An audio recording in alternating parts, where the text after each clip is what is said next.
ദൈവത്തിന് സ്തുതി. പ്രഭാതകരണത്തിലേക്ക് സ്നേഹവന്ദനം. ഭാഗം 2358. ജൂൺ മാസം 15-ാം തീയതി 166-ാമത്തെ ദിവസത്തിലെത്തി. വിശുദ്ധനായ ലൂക്കോസിന്റെ സുവിശേഷം 17-ാം അധ്യായത്തിൽ നന്ദി പറഞ്ഞവനെയും നന്ദി പറയാത്തവരെയും കുറിച്ചൊക്കെ യേശുവിന്റെ ഒരു സങ്കടം നമ്മൾ കഴിഞ്ഞ പിള്ളേരിൽ കണ്ടിരുന്നു. നന്ദികേട് തന്നെയാണ് യേശുവിനെ സങ്കടപ്പെടുത്തിയ മനുഷ്യന്റെ ഒരു പ്രതികരണവും മനോഭാവവും സ്വഭാവവും ഒക്കെ. എത്ര അവകാശബോധത്തോടു കൂടിയാണ് ഞാനും ഓരോരോ കാര്യങ്ങൾ സ്വീകരിക്കുന്നതും ചെയ്യുന്നതുമൊക്കെ. ഒന്നും കൂടെ ഒന്ന് ഓർത്തു നോക്കാനായിട്ട് എനിക്ക് എന്തുകൊണ്ടോ ധൈര്യം ഉണ്ടാവുന്നില്ല. എന്ത് കാര്യമാണ് എനിക്കിവിടെ എന്റേതെന്ന് സ്വന്തമെന്ന് പറയാനുള്ളത്?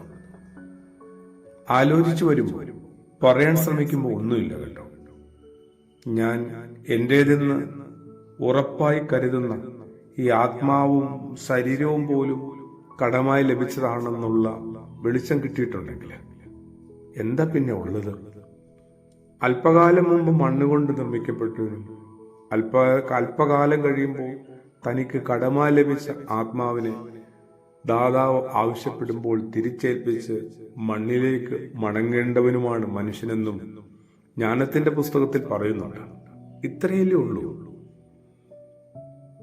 നമ്മുടേതെന്ന് കരുതുന്ന ഈ ഒരേ ഒരു കാര്യം പോലും എങ്ങനെയാണെങ്കിൽ ഈ ശരീരത്തെക്കുറിച്ചാണ്. നമ്മുടേതെന്ന് കരുതുന്ന ഈ ഒരേ ഒരു കാര്യം പോലും ഇങ്ങനെയാണെങ്കിൽ നമുക്ക് പുറത്തുള്ള കാര്യങ്ങളുടെ മേൽ നമുക്ക് എന്തുമാത്രം അവകാശമുണ്ട്.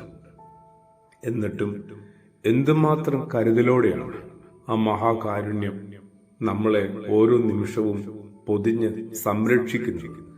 അത് ഓർത്തു നോക്കുവാനായിട്ട് സാധിക്കണ്ടേ? നന്ദി പറയാൻ കഴിയണ്ടേ? എങ്ങനെയൊക്കെയാണ് അവിടുത്തെ കാര്യങ്ങൾ നമ്മളെ പൊതിഞ്ഞ് പിടിച്ചതും ഇപ്പോഴും നമ്മളെ കരുതുന്നതുമൊക്കെ. ഈ ഒരു കരുതലും കാവലും ദൈവം എനിക്ക് തരുന്നുണ്ടെന്ന് ഞാൻ തിരിച്ചറിയുന്നതാണ് ആദ്യ പാഠം. അതിൻ്റെ ഒരു പ്രാക്ടിക്കൽ ആപ്ലിക്കേഷൻ ഉണ്ട്. എന്താണ്? എൻ്റെ ഒപ്പമുള്ളവരെ ഇങ്ങനെയൊക്കെ കരുതാനും അനുകമ്പയോടെ ചേർത്ത് പിടിക്കുവാനും അനുഭാവത്തോടെ സംരക്ഷിക്കുവാനുമുള്ള എൻ്റെ ഒരു മനോഭാവം, ആറ്റിറ്റ്യൂഡാണ്. ആ തിരിച്ചറിവിന്റെ റിഫ്ലക്ഷനാണ് പിന്നീട് ഞാൻ പ്രകടിപ്പിക്കേണ്ടത്.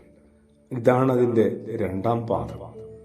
ഒന്നാം പാദത്തിലേക്ക് എത്താനേ പറ്റുന്നില്ലെങ്കിൽ എന്നാണ് ഇനി നമ്മൾ രണ്ടാം പാദമൊക്കെ പൂർത്തീകരിക്കുക?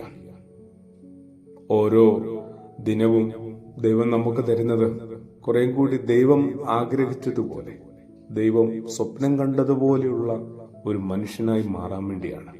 പ്രാർത്ഥനയോടെ ആമേൻ.